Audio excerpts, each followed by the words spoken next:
तो दोस्तों महाभारत का नेक्स्ट पार्ट है यार। लास्ट में भीष्मा जी ने तबाही कर दी है, चौथा दिन है अभी, लेकिन सारी उनकी जीत हो रही है, देखिए भाई।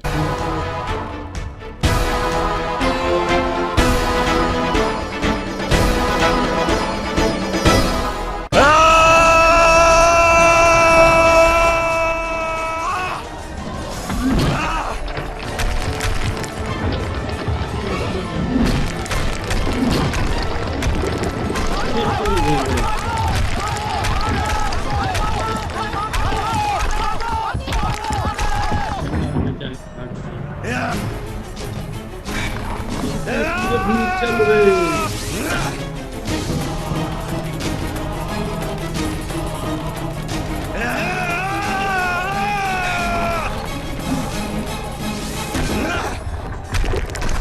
युद्ध का 5वां दिन।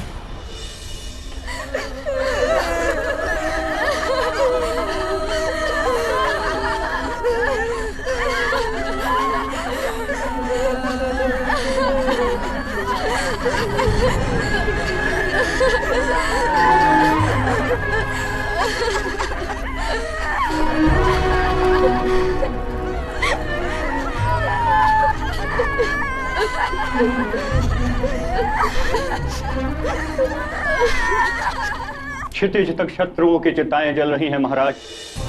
विधवा स्त्रियों का रुदन पांडुपुत्रों के हृदय को चीर रहा है। ऐसा प्रतीत हो रहा है उनके शिविर की मशालें आज प्रकाश के स्थान पर अंधकार उगल रही हैं महाराज। ये अंधकार ही उनके भाग्य को भी घेर लेगा संजय।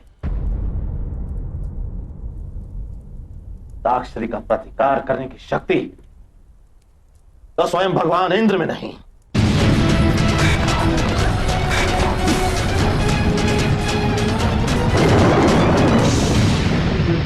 युद्ध का 6वां दिन।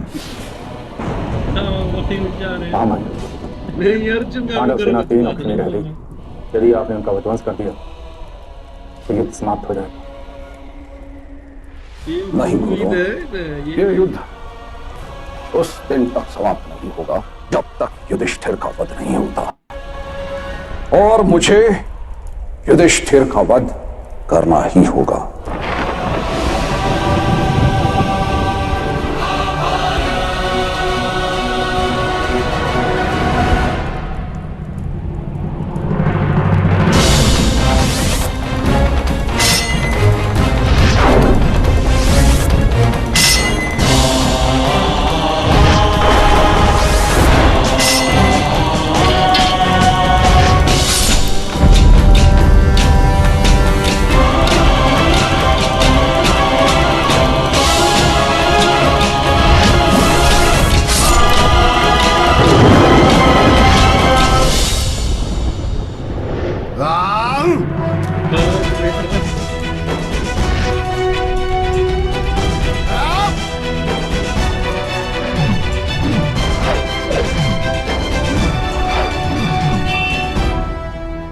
युद्ध का 7वां दिन।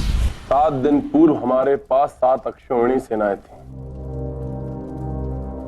अब केवल 2 अक्षौहिणी, जबकि उनके पक्ष में अब भी 9 अक्षौहिणी सेना है।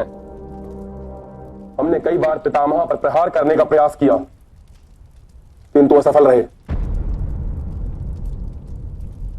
क्या पितामह का कोई उत्तर नहीं वासुदेव? प्रत्येक प्रश्न का उत्तर होता है ज्येष्ठ। केवल उचित समय पर उचित प्रश्न पूछना अनिवार्य है। वासुदेव, जब तक उचित समय आएगा हमारे पास सेना ही नहीं बचेगी। हमें शीघ्र ही पितामह का वध करना होगा।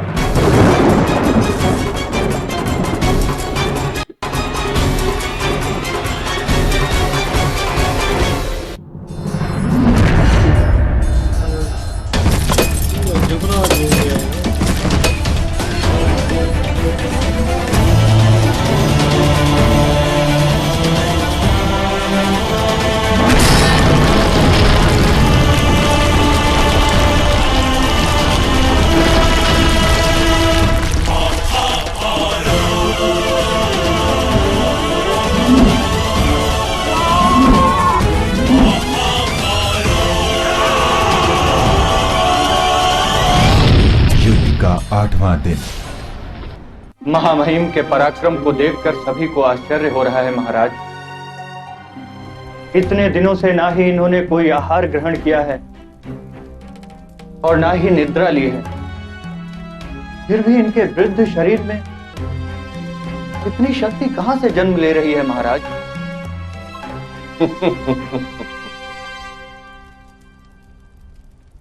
ये युद्ध नहीं, मेरे ताक्षरी की तपस्या है संजय। इसका फल मेरे पुत्र भोगेंगे।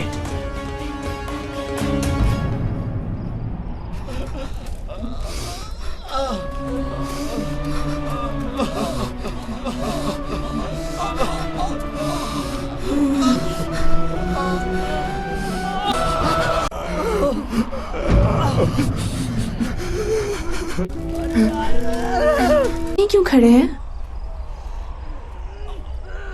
उन्हें जल, भोजन तथा विश्राम की आवश्यकता नहीं है। पितामह अपने कार्यों का दंड भुगत रहे हैं पुत्र।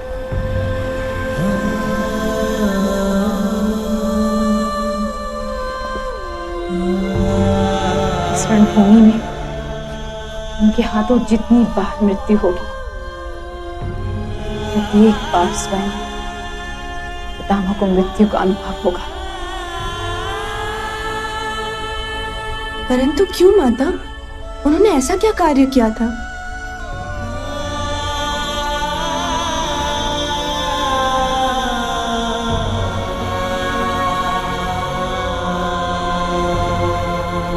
महामहिम भीष्म कुरुवंश की समृद्धि, सत्ता और धर्म के द्वारपाल हैं,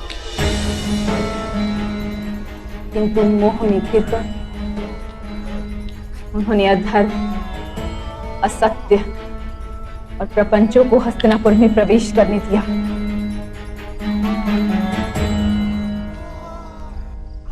इसी भूल का दंड भुगत रहे हैं वे आज। जीवित हैं जब तक महामहिम, तब ना तो उन्हें निंद्रा आएगी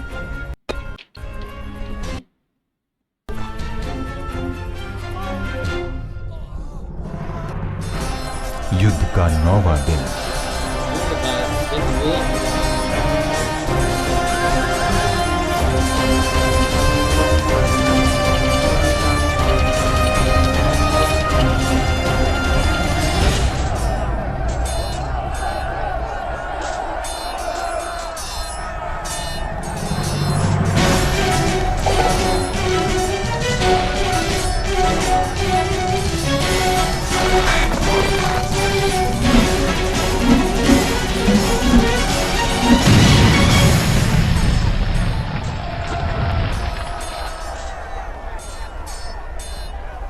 अपने शस्त्रों का त्याग कर दो पुत्र, मैं तुम्हारा वध नहीं करना चाहता।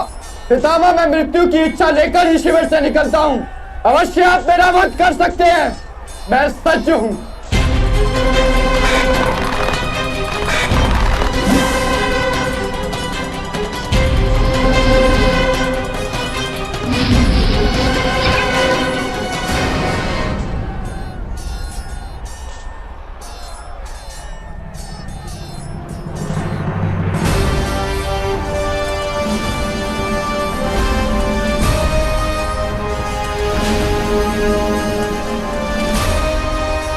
मुझसे द्वंद्व कीजिए पितामह, मुझे भी अपना सामर्थ्य दिखाने का अवसर दीजिए।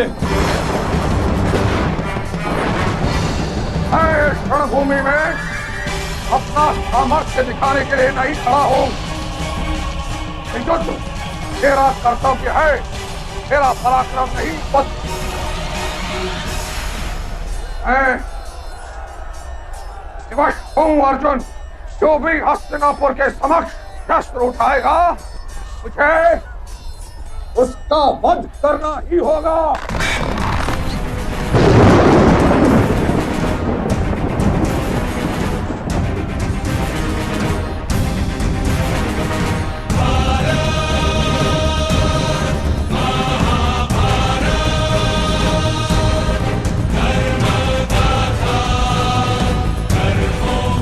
ये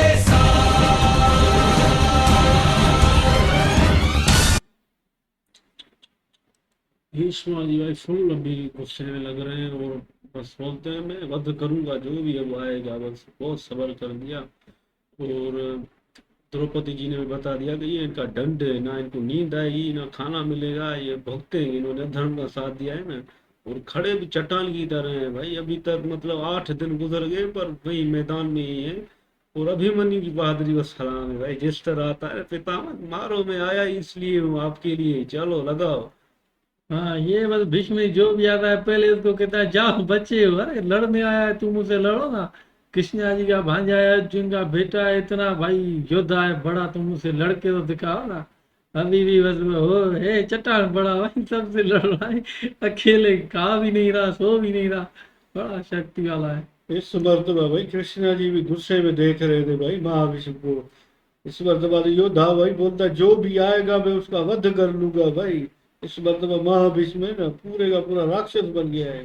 हाँ भाई मैं तो इसका नाम ही नहीं लूंगा, इसको वासुदेव सबक सिखा देते हैं भाई। जो भी हो बट भाई भीष्मा जी को भाई कोई नहीं रोक सकता, शिव जी हाँ वो रोक सकते हैं, क्योंकि एक बार हमने देखा था ना युद्ध वाला परशुराम जी के साथ, तो शिव जी आए थे वो ऐसे आशीर्वाद दिया युद्ध नहीं करो भाई की। और शिखंडनी भी आ सकती है, उसको भी आशीर्वाद मिला हुआ है ना। देखते हैं नेक्स्ट एपिसोड में, आपसे मिलते हैं, थैंक यू।